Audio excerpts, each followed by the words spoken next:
नमस्कार. खरं तर मला आज बोलायचं होतं ते माणसांचं जग, मानवी जग हे किती कठीण परिस्थितीत आणि साक्षात मृत्यूच्या किंवा मरणाच्या दारात उभं आहे याच्यावर बोलायचं होतं आज. पण काल व्हिडिओ पाहून काही छोटा शॉर्ट पाहून कोणीतरी विचारलं की आर्थिक समायोजन याच्यावर बोला. आणि मलाही ते महत्त्वाचं वाटलं. हाही विषय महत्त्वाचाच आहे. तो फारच भयंकर आहे. म्हणजे अं, काय बिकट अवस्था करून घेतली आपण मानवी जगानं स्वतःची, याच्यावर बोलायचंच आहे. आणि विशेषतः एकूणच धंदेवाईक प्रकार, भांडवलशाही आणि आरोग्य व्यवस्था, शिक्षण व्यवस्था याच्यावर बोलायचं होतं. पण बोलू ते याची एक मालिका करू, जमेल तशी मालिका करू किंवा तुटक तुटक बोलत राहीन. आजच्या व्हिडिओतही आर्थिक समायोजन या विषयावर बोलताना फार सलग बोलू शकेन असं नाही. याचं खरं कारण माझे डोळे आजू आहेत असं मी आधीच सांगितलं. मला कागदावरचे मुद्दे दिसत नाहीत. आणि काल कोणीतरी म्हणाला की जरा हसत जा बोलताना. तर ते हसऱ्या चेहऱ्यानं बोलण्याचा स्वभाव नाही. याच्यावर एकदा एक व्हिडिओ पण केला होता मी की हसत जा म्हणून. पहिली गोष्ट म्हणजे तुम्ही आतमध्ये खूप खळबळलेले असाल मेंदूनं आणि मनानं, तर तुमच्यात एक सलगता नसते आणि अतिशय शांत मेंदू लागतो चांगला हसण्यासाठी. तर तो माझ्याकडे नाही. मला हसऱ्या लोकांचं खूप कौतुक आहे आणि खूप आवडतं पण. माणसं हसली की फार सुंदर दिसतात आणि मग ती कुठलीही असो. माझ्या डोक्यात कुरूपता नाहीच आहे अजिबात. या जगातलं एकही व्यक्ती, एकही निसर्गातली गोष्ट कुरूप नसते. पण आणि ती हसरी माणसं, तर माणसाला हसू येतं, रडू येतं, ह्या दोन सुंदर गोष्टी आहेत. तर रडताना कळवळून येतं आणि हसताना प्रसन्न वाटतं माणसं हसताना पाहून. मला हसायला कमी आलेलं आहे आणि मी मनापासून खूप कमी हसलो आहे आयुष्यभर. कदाचित ते मनात लहानपणापासून ज्या काही घालमेली आहेत सगळ्या वैचारिक, त्याच्यामुळं असेल, अनुभवांमुळं असेल. माणसं तत्वतः वेगळी असतात आणि व्यवहारतः वेगळी असतात हे पाहून असेल. पण अशा दुखावलेल्या मनानं फार खरं हसू येणं, हे खरं हसू फार वेगळी गोष्ट आहे. ज्यांची मनं प्रसन्न असतात ते लोक चांगलं हसू शकतात. मी सुखी माणूस आहे. म्हणजे मला आपण आपल्या तत्वांनी जगलो याच्यावर फार आनंदी वाटतं. पण त्या आनंदाचं हसू येत नाही. भोवती मग जग तसं नाही याचं हे वाटत राहतं. तर ते हसू आलं तर मग काय, ते दुर्मिळच आहे, छान आहे.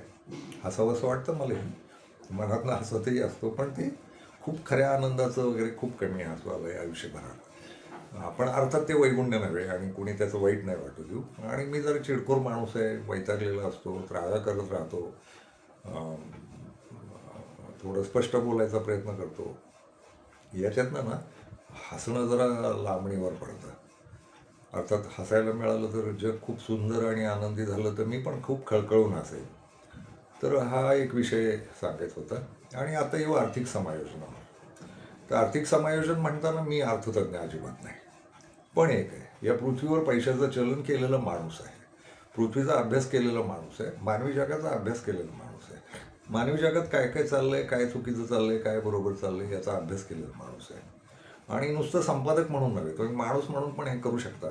सगळे करत असतात, खूप लोकांना कळत असतं. म्हणजे आर्थिक समायोजन हा एकमेकांशी बोलण्याचा विषय आहे असं मला नाही वाटत. याचं खरं कारण, आपण जन्माला येतो ते पैशातच जन्माला येतो. पैसा नावाचं एक जग उभं आहे भोवती. आणि आपल्या पिढ्या, सगळ्याच पिढ्या गेल्या 1-2 हजार वर्षातल्या या चलनावर जन्माला आलेल्या आहेत, चलनात जन्माला आलेल्या आहेत. चलन ही नवी गोष्ट नाही. आणि 2,000 वर्षाचा दांडगा अनुभव आहे चलनाचा या पृथ्वीच्या माणसांना. त्यामुळं अर्थव्यवहार याच्यावर फार मोठे तज्ज्ञ असणं किंवा खूप माहिती असणं असं गरजेचं नाही वाटत. कारण आपला जन्मच त्यात झाला आहे आणि जन्मल्यापासून आपण ते अनुभवत राहतो अगदी मृत्यूपर्यंत आणि मृत्यूनंतर सुद्धा. तर चलनाची एक व्यवस्था आहे आणि त्या व्यवस्थेचं समायोजन हे प्रत्येकाला माहिती आहे.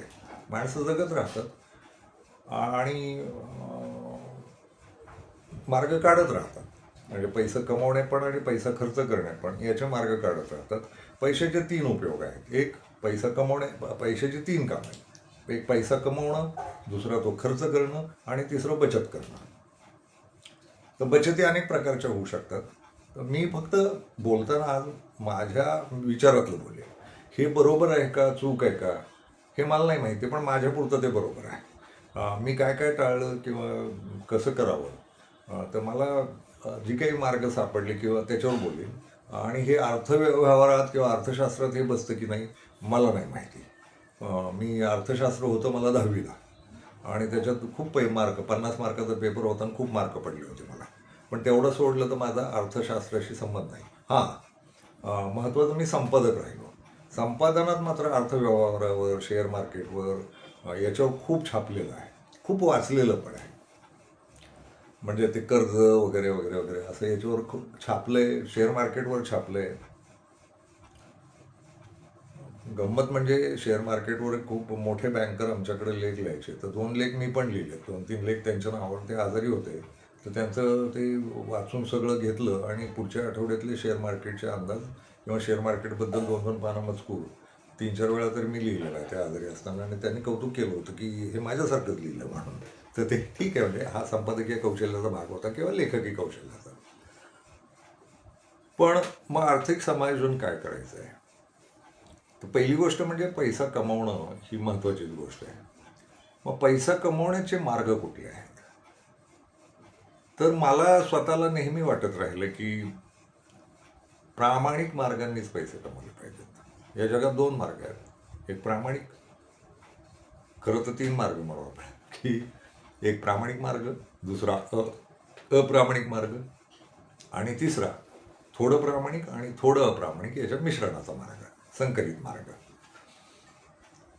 तर या 2 मार्गांचा मी विरोधकच आहे. केवळ प्रामाणिक मार्गांनीच पैसे कमवले पाहिजेत असं मला वाटतं. आता प्रामाणिक हा शब्द आल्यानंतर पैसे कमवण्याचे जे जे धडे आपल्याला दिले जातात तेही प्रामाणिक असले पाहिजेत असं, हे बरोबर आहे. तर त्या प्रामाणिक असण्याचा एक वेगळा आनंद सतत मेंदूत नांदत राहतो, आणि ते फार मौलिक आहे. हे लक्षात घ्या की आर्थिक समायोजन करताना तुमचा मेंदू कायम आनंदी राहील याची व्यवस्था असणं म्हणजे आर्थिक समायोजन असं मी समजतो. आर्थिक समायोजनात काय काय येतं, तर उदाहरणार्थ तुम्ही शाळा शिकता किंवा एखादं ज्ञान घेता, एखाद्या ज्ञान शाखेचं ज्ञान घेता, तर ते पूर्णपणे प्रामाणिकपणे घेतलं पाहिजे. याचं खरं कारण ज्ञानानंतर तुम्हाला ज्ञानाचा उपयोग आजच्या चालनाच्या जगात ज्ञानाचा उपयोग शेवटी पैशात रूपांतरित करायचा असतो. जर ज्ञान प्रामाणिकपणे घेतलं तर पैशाचा उपयोग हा पण प्रामाणिकपणे होऊ शकेल. ज्ञानाचा अप्रामाणिकपणा ही गोष्ट आत्ता घडताना दिसते. म्हणजे आपण शाळा हे उदाहरण घेऊ, ज्ञानाच्या अनेक शाखा आहेत, शेती आहे, कारागिरी आहे, आणखी एक आहे महत्त्वाचं, शेती, कारागिरी, पशुपालन असे जे व्यवसाय आहेत, उद्योग, असे जे व्यवसाय आहेत, याच्यात अप्रामाणिकपणाला जागाच नाही आहे. म्हणजे उदाहरणार्थ तुम्ही शेतीचं ढोंग नाही करू शकत, शेतीशी खोटं नाही बोलू शकत, कारागिरीचं ढोंग नाही करू शकत, कारागिरीत खोटं नाही बोलू शकत, पशुपालनात ढोंग नाही करू शकत. प्रामाणिक राहावंच लागतं तुम्हाला. पण याच्याशिवाय ज्या ज्ञानशाखा म्हणून आपण उभ्या केल्या, विद्यापीठं, शाळा, कॉलेजेस, इथं जे आहे तिथं अप्रामाणिकपणा शिरलेला आहे. शाळा कॉलेजांमधनं मिळणाऱ्या शिक्षणामध्ये अप्रामाणिकपणा शिरला आहे, जो तुमच्या अर्थार्जनाला, तुमच्या पैसा कमवण्याला उपयोगी पडणारी गोष्ट आहे, ती म्हणजे तुमचं शिक्षण. आणि सगळं जग हळूहळू या ज्ञानशाखा नाहीच आहेत, या मजुरीचीच काम आहेत. पशुपालन, शेती, कारागिरी, कलाकौशल्य, उद्योगधंदे हे कोणीही करू शकतं. शिक्षण मात्र विशेषच लोक घेतात किंवा डिग्री मिळवणं आणि त्यात पुढं जाणं असं ते फार महत्त्वाचं करून ठेवलं जगाला. अर्थात हे खोटंच आहे. हे सगळ्यात मोठं जग इकडं चालू आहे. शाळाबाह्य जग खूप मोठं आहे, आणि ते स्वतः जीवावर शिकतं, स्वतः जीवावर कष्ट करतं. एक सुताराला एखादी वस्तू बनवायची असेल ना, त्यात त्याला ढोंग करून नाही चालत, अप्रामाणिकपणा करून चालत नाही.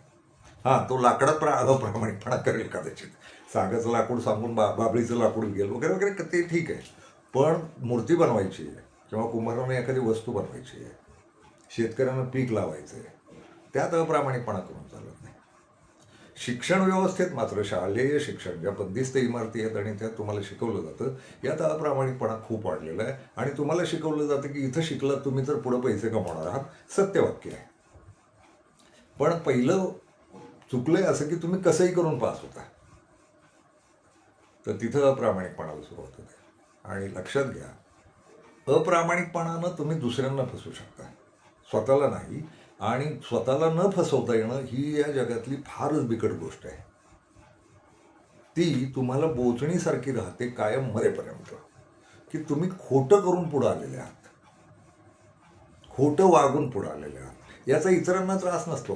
तुम्ही कदाचित खोटे डॉक्टर असाल तर इतरांना त्रास होईल, पण तुम्हाला स्वतःलाच इतकी ठासणी लागलेली असते, मेंदूत नेणीव म्हणतो आपण त्याला, त्यात कायमची टोचणी लागते. आणि आपण खोटे डॉक्टर आहोत किंवा आपण खोटे पदवीधर आहोत, आपली डिग्री खोटी आहे, आपलं शिक्षण खोटं आहे, आपण कॉप्या करून पास झालो आहे, आपण गंडवून पास झालो आहे, हे ना टोचत राहतं आणि ते मरेपर्यंत. अप्रामाणिकपणाचं मोठं वैशिष्ट्य असं आहे की अप्रामाणिकपणा तुम्हाला आयुष्यभर टोचत राहतो.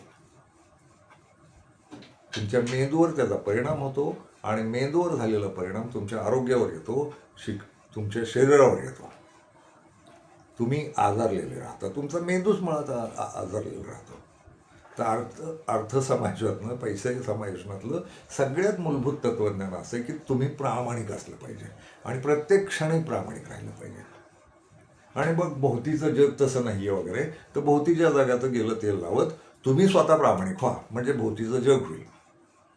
एक वाक्य माझ्या फेसबुकवर आहे किंवा कुठं व्हॉट्सअपवर आहे की स्वतः बदला जग बदलेल. तुम्ही जगाचा नका विचार करू. जग शेण खाते म्हणून मी पण खाल्लं पाहिजे, हा व्यवहार गैर आहे. तुम्ही पलायनवादी आणि समर्थन करताय चुकीच्या गोष्टीचं. तुम्ही लक्षात घेतलं पाहिजे की आपण प्रामाणिक राहिलो. मग मला वाटतं शिक्षणात प्रामाणिक राहिलं पाहिजे. शेतीतही अप्रामाणिकपणा चालतो बरं का. ती रासायनिक पिकं काढायची, खोटी पिकं काढायची, घाणेरडी रसायनं मिसळायची, संकर करायचे, हाही आहे. जिथं जिथं अप्रामाणिकपणा आहे तो जगाला दुःख जरी देत असला आणि तुम्हाला वाटत असलं आपण सुखी आहोत, तर प्रत्यक्षात मानसिकदृष्ट्या तुम्ही कधीही सुखी नसता.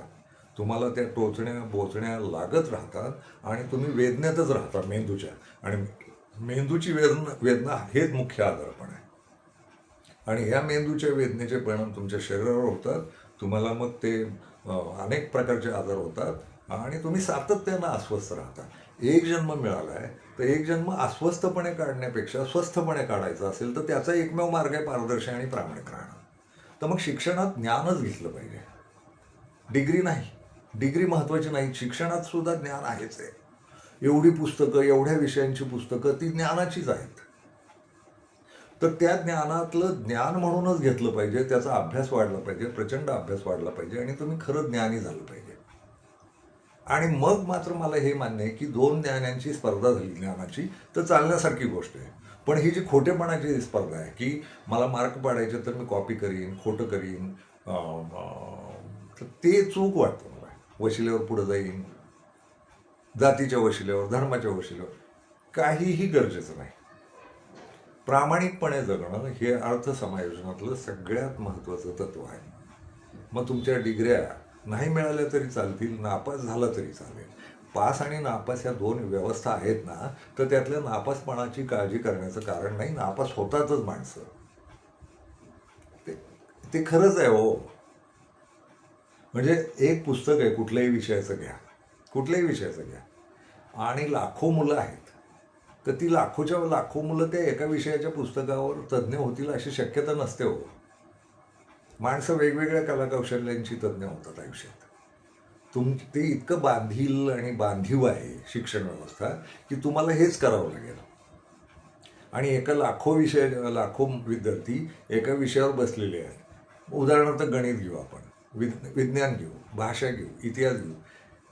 सगळीच्या सगळी मुलं केंद्रित होऊन एका विषयात तज्ज्ञ होतील शक्य नाही.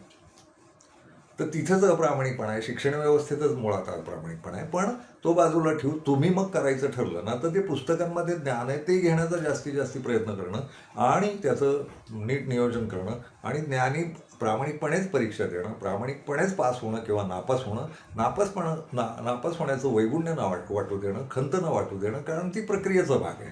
पुढच्या वर्षी पुन्हा प्रयत्न करणं. आणि आयुष्याचा वेळ वाया जातो वगैरे. आयुष्याचा वेळ नापासपणानं वाया जात नाही. आयुष्य तसंही वायाच आहे. मृत्यू हे एकमेव सत्य आहे आयुष्याचं. त्यामुळे तुमची वर्षे वाया जातात वगैरे काही नाही. काही नाही. तुम्हाला ज्ञानच घ्यायचं आहे आणि तुम्ही नापासच झालाय तर पुढच्या वर्षी ज्ञानाची संधी आहेच आहे भाऊ. त्यात कसलं वाया गेलं. बरं, नापासपणानं आणखी एक अनुभव आला. नापास हा अनुभव दांडगाच असतो ना हो.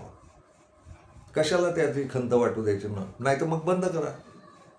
काहीतरी एक ठरवा ना. तुम्ही व्यवस्था तयार केली आहे ना नापास होण्याची आणि पास होण्याची, तर सगळ्यांनीच पास झालं पाहिजे अशी अट कशाला. काही नापासही होणार आहे. ते नापास झालेत म्हणून ते मूर्ख आहेत असं समजण्याचं कारण नाही ना. तर हे एक पहिलं.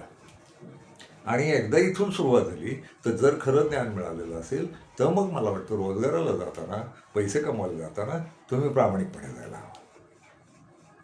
आणि एक महत्त्वाचं सांगायचं आहे, आर्थिक समायोजन. आत्ता बऱ्याच मुलांमध्ये दिसतं असं, किंवा माझ्याही पिढीला होतं ते, की जी डिग्री मिळाली आहे त्याच्यातच नोकरी मिळाली पाहिजे. असं नाही आहे. मुळात आयुष्यात आहे ना, एक डिग्री ही महत्त्वाची नाहीच आहे. आणि एका डिग्री पुरतंच नसतं आयुष्य. तुम्ही लक्षात घ्या, नाही डिग्र्या जरी घेतल्या ना तरी कुठलाही माणूस हा वैविध्यानं भरलेलाच असतो. एका माणसाला खूप गोष्टी येत असतात बरं का. कुठले तुम्ही स्वतःचा विचार करून बघा, आपल्याला काय काय जमतं. फार गोष्टी जमत असतात. कोणी गाणी म्हणत असतं, कोणी चित्र काढत असतं, कोणी आरडाओरडा करत असतं, कोणी भाषणं ठोकत असतं. काहीही चालू असतं ज्याकडे सगळ्या. कोणाला फिटिंग येतं, काहीही येत असतं. तर एक माणूस डिग्री न घेता सुद्धा खूपच वैविध्यपूर्ण असतो. त्यामुळं एका डिग्रीवर केंद्रित होणं आणि त्याच डिग्रीचा रोजगार मिळाला पाहिजे असं मानणं हा पहिला मूर्खपणा आहे. पहिला मूर्खपणा आहे. आमच्या डिग्र्या राहिल्या वेगळ्याच, आम्ही शिकलो वेगळंच, तिकडं झेंडेच गाडले वेगळेच पराक्रमाचे आणि इकडं उद्योग केले वेगळेच. तर हे जगता आलं पाहिजे. मिळाला डिग्रीचा रोजगार, जी काही डिग्री मिळाली, पदवी मिळाली, तिचा रोजगार मिळाला तर आनंदच आहे. पण नाही मिळालं तर दुःख बाळगायचं कारण नाही, कारण दुसरं काहीतरी येतच तुम्हाला. म्हणजे माझ्याकडं खूप मुलं राहतात आणि राहिली. त्या प्रत्येकाला मी सांगतो, जा गावी शेती करा. पाणी नाही, शोधा. इथं शहरांमध्ये खस्ता काढत बसण्यापेक्षा, आईबापांचे पैसे खर्च करण्यापेक्षा जा तिथं, पैसे पण वाचतील, घरच्यांचे पैसे वाचतील. MPSC UPSCच्या पोरांना तर हमखास सांगतो की तुम्ही ही जी ढोंग करताय ना, इथं थांबूच नका. तुमची पदवी मिळाली आहे तुम्हाला, पदवीतरच तुमचं ते काही चालतं ना MPSC UPSC. तर जा गावाच्या बांधावर बसून अभ्यास करा. इथं शिकवणे वगैरे ढोंग आहे. तुम्ही पहिली ते पदवी हे जे काही शिकलेले आहात ना, त्याचा पुढचा टप्पा म्हणजे MPSC UPSCचा अभ्यास. आणि त्यात सामान्य ज्ञान, जनरल नॉलेज हेच मुख्य असतं. तर ते तुम्ही कुठे, आता तर खूपच उपलब्ध आहे. पुस्तकं आहेत, सोशल मीडिया आहे, TV आहे, कितीतरी प्रकार आहे. सगळीकडे माहितीचे तुमच्या अंगावर ढिगारी येत राहतं, तुम्ही ते करू शकता. आणि ते सगळं घेऊन तुम्ही बांधावर बसून अभ्यास करू शकता. आईबापांना दिवसभरात मदत करू शकता. भांडी घासणं आहे, धुणं आहे, शेतीतली कामं करणं आहे, मजुरीची कामं करणं आहे, जे काही घरातलं आहे ते. काय असेल तुमचा वर्ग कुठलाही असो किंवा तुमचा व्यवसाय कुठला असो, त्या व्यवसायात मदत करत थोडा वेळ अभ्यासाला अभ्यास 24 तासात फक्त 2 तास होतो. 2च तास होतो खरा अभ्यास. 2च तास मन केंद्रित होऊ शकतं. तर मग 2 तासाचा ते वेळ करा. 22 तास राहतात ना, मग त्यातल्या 8 तास झोपेने, बाकीचा तास बसा पुस्तकं वाचत बांधावर, झाडावर चढून, कुठं घरात झोपून अभ्यास तिथं करा ना. कुठं पुण्या मुंबईत यायचं, ते नागपूरला जायचं, मग तिथे MPSCचे क्लासेस चालणार, ते पैसे कमवणार, ते काहीतरी खोटं सांगत राहणार, ते तुम्हाला हिंदुत्व शिकवणार, इस्लामित्व शिकवणार. असलं काहीतरी करण्यापेक्षा तिथं निर्मळ अभ्यास करावा आणि MPSC UPSCच्या परीक्षेला जावं. नापास झालं तर दुःख नाही मानू, प्रयत्न करत राहायचे. लागला ठीक आहे, नाही लागला ते आनंद साजरा करता आला पाहिजे. म्हणजे रोजगारातलं ते एक आहे, अर्थव्यवस्थापनातलंच हे आहे. तर असं मुलांना मी देतो पाठवून. तर डिग्रीवर केंद्रित न होता डिग्रीच्या भोवती तुम्हाला जे जमतं ते खूप आहे. तुमच्या घरात काही व्यवसाय असतात, तुमच्या घरात काही कलाकौशल्य असतात, ज्ञानाच्या गोष्टी असतात वेगळ्या. तर डिग्रीशिवाय सुद्धा उद्योग केला तर काय बिघडतंय. जगण्याचा कुठलाही उद्योग आणि जगायचं आहे हे मुख्य लक्ष असलं पाहिजे. तर जगायचं आहे आणि जगणं आपल्या जीवावर जगायचं आहे, आपल्याला आपले पैसे कमवायचे. इतकं साध्या तत्त्वज्ञानावर निघालं ना तर मग डिग्रीचा तो अट्टहास राहत नाही. मिळालं डिग्री नाही तर पोरं थांबून राहतात आणि प्रयत्न करत राहतात. तर मला वाटतं डिग्रीचा प्रयत्न करत राहावा, तोच रोजगार मिळेल असा. पण त्याच्यावर न अडता लगेचच रोजगाराला सुरुवात करावी, जे जमेल ते, अगदी जे जमेल ते. आणि कुठला रोजगार हिणकच नसतो जगातला, कुठलाही नाही. जावं, अगदीच भंगी व्हावं, अगदीच बुद्धिका बाल विकावं, काही पण करावं, जगण्यासाठी करावं. आणि कष्ट ते लाजत बसू नये की आपण हे करायचं का. या जगातलं एकही काम हिणकस नाही, ते जगण्यासाठीच आहे. कष्टकऱ्यांच्या कुठल्याही कामाला कधीही नावं ठेवू नये. आता मी एवढी मोठी डिग्री कमवली आहे तर मी असं काही केलं तर चालेल का, मी मजुरीला गेलो चालेल का, मी बारासं कणली तर चालतील का, मी खड्डे हाणले तर चालतील का, खडी फोडली तर चालेल का. आहे तुमच्या ताकद तर करा ना, तुम्ही काही करा. आणि कला कौशल्याचं काही येत असेल तर करा, बाहुल्या करून विका, काही करा, काहीही करा न लाजता. याचं खरं कारण हे स्वाभिमानाचं आहे. आणि तसला विचार करू नका, मी हे केलं तर मुलगा मिळेल का, मी हे केलं तर मुलगी मिळेल का. मुलगी आणि मुलगा ही मिळणं हे याच्यावर नाही आहे. तुमच्या कष्टावर श्रद्धा ठेवणारी माणसं तुमच्याशी लग्न करायला तयार होतील. त्यामुळे कष्टकरी व्हा, कष्टकरी व्हा. ते डिग्र्या आणि आपण अमुक, तर ते आपण त्या अहंकारातून आधी बाहेर या. आपण माणूस आहोत आणि जगायचं आहे आपल्या कष्टावर, आपल्या मनगटावर. हे पहिल्यांदा ठरवा. आर्थिक समायोजन, 2 गोष्टी सांगितल्या मी. एक प्रामाणिकपणा असणं आणि दुसरी कष्टाची तयारी असणं. आता राहिलं प्रश्न पैसे, कमवलेल्या पैशाचं काय करायचं, खर्च कसे करायचे, बचती कशा करायच्या. तर हे सगळं मोठं आहे. हे मी दुसऱ्या भागात बोलतो. आज थोडं थांबतो आणि उद्याच्या भागात आपण हा विषय, मी जरा मुद्दे काढतो आणि बोलू. खूप आहे. पतसंस्थांबद्दल बोलायचं आहे, बँकांबद्दल बोलायचं आहे, खर्चाबद्दल बोलायचं आहे, मूलभूत गरजांबद्दल बोलायचं आहे, शेअर मार्केटबद्दल बोलायचं आहे, पैशाच्या हव्यासाबद्दल बोलायचं आहे, पैशाच्या नियंत्रणाबद्दल बोलायचं आहे. तर हे सगळं निश्चितपणे पुढच्या भागात बोलू. आज थोडी झलक झाली, पण पुढचा भाग मी याच विषयावर करतो. आणि जे काही मरणाच्या दारात आपण उभे आहोत या विषयात थोडं पुढं ढकलू. दुसऱ्या भागात हा विषय आपण पूर्ण करू. धन्यवाद.